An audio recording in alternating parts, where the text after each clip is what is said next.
There's something almost magical about ginger, that fiery, fragrant root that adds warmth to your tea, a kick to your stir-fry, and honestly, some healing power to your remedies. For many of us, it's not just a kitchen ingredient, it's a household essential. But here's the problem. Fresh ginger can be pretty expensive, hard to find at times, and, well, it doesn't always last long in the fridge. The good news? You don't ever have to buy ginger again. Once you learn the secret to growing ginger at home, you'll always have a never-ending supply, right from your backyard, your balcony, or even a small container by the window.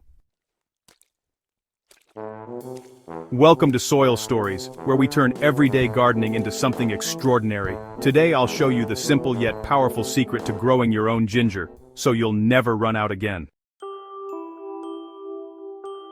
Ginger is not actually a root, it's a rhizome, an underground stem that grows horizontally and produces new shoots and roots as it spreads. This means that once you start it right, ginger practically multiplies itself. Every small piece of ginger you plant has the potential to grow into a new, full rhizome. And with a bit of patience, your ginger patch can keep regenerating year after year. That's the secret most people don't realize. Ginger doesn't just grow, it renews. And that's why once you start your own homegrown ginger bed, you'll have a permanent source for your kitchen and your health. Not all ginger is created equal. The kind of ginger you choose to plant makes a big difference. When buying your starter rhizomes, look for fresh, plump and healthy pieces from your local market or grocery store. Avoid anything that looks too dry, wrinkled or moldy. If you can, pick pieces that already have small buds or eyes. Those little nubs are where new shoots will emerge. Organic ginger is often the best option, as some store-bought ones are treated with growth inhibitors to keep them from sprouting. Once home, soak your ginger pieces in water overnight. This helps wash off any chemicals and rehydrates the rhizomes, waking them up from dormancy and encouraging strong sprouting. Ginger really loves warmth and humidity. It's basically a tropical plant at heart. To get it started, you'll want to pick a warm, sheltered spot with indirect sunlight. It doesn't like strong, direct sun in its early stages, so keep that in mind. If you're growing indoors, a wide, shallow container works best. Ginger spreads sideways, not downwards, so give it plenty of room to crawl. The container should have good drainage holes and the soil should be rich, loose, and well-draining. Something that feels soft and alive when you touch it. I like to make my own ginger mix using 1 part compost, 1 part garden soil, and 1 part sand or cocoa peat. This combination really ensures that your ginger roots have enough nutrients while staying airy enough for easy expansion. Now for the planting part. Cut your ginger into small pieces, each with at least 1 or 2 buds. Let the cut pieces dry for a day or two to form a protective callus. This helps prevent rot. Plant them with the buds facing up, just 2 to 3 centimeters below the soil surface. Water gently, and wait. Ginger isn't in a rush, it takes time to wake up. Within 2 to 4 weeks, you'll see green shoots pushing through the soil. That's your first sign of life. Your personal ginger factory has begun. The secret to a thriving ginger plant lies in consistent care. Ginger may be hardy, but it thrives best when treated like the tropical beauty it is. Keep the soil consistently moist but never soggy.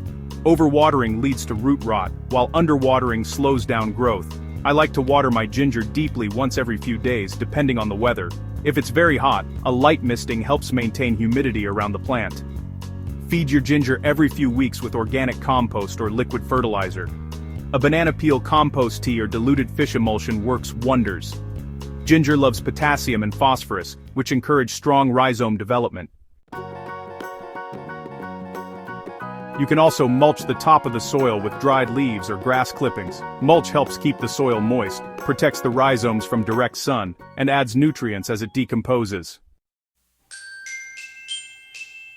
Ginger takes around 8 to 10 months to mature fully, though you can start harvesting baby ginger as early as 4 months. Baby ginger is milder, softer, and perfect for tea or juicing. You'll know it's ready when the leaves start to turn yellow and dry, a sign that the plant is directing its energy back into the rhizomes. To harvest, gently dig around the base with your hands or a small trowel and lift a portion of the rhizome. Here's the magic: don't pull up the entire plant, just cut off what you need and recover the rest with soil. It will continue growing. That's the self-renewing secret. The more carefully you harvest, the more ginger you'll have in the future. Once you've successfully grown ginger in one pot or bed, you can easily multiply your stock. Simply save a few healthy rhizomes from your harvest and replant them. You can even layer your growing, keep several containers or sections at different growth stages so that one is always ready for harvest. In a few months you'll have a rotational supply that keeps your kitchen constantly stocked. If you live in a cold region, bring your pots indoors during winter or store the harvested rhizomes in dry sand until the next planting season. Ginger doesn't like frost, but it's quite forgiving once you know how to protect it. There's something deeply satisfying about harvesting ginger you've grown yourself. It connects you to the soil, to your food, and to a tradition of self-reliance that goes back centuries. In many homes, ginger isn't just for cooking, it's medicine. It soothes sore throats, relieves nausea, eases colds, and boosts immunity. Having your own supply means your family never runs out of this natural healer, even when the shops do. Plus, it's an incredible way to involve your kids or family in gardening. Watching new shoots sprout from an old ginger piece is a small miracle that inspires curiosity and appreciation for nature.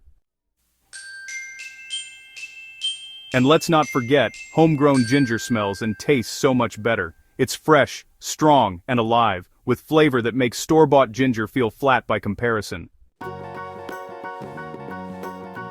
You know, the true secret to never running out of ginger isn't just about technique, it's about staying connected to your plants. Once you make ginger part of your garden rhythm, it just becomes self-sustaining.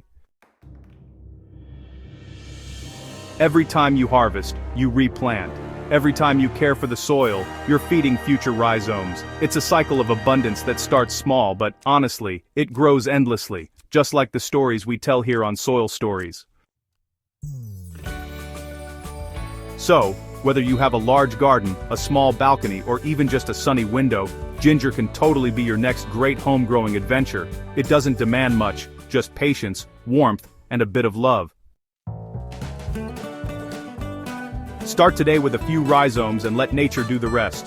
Before long, you'll be sharing fresh ginger with friends and neighbors, knowing that your family will never have to buy it again. If you enjoyed this guide and want to keep learning about homegrown abundance, don't forget to subscribe to Soil Stories and share this with fellow gardeners. Together, let's grow a world where no one ever runs out of the good stuff, starting with ginger.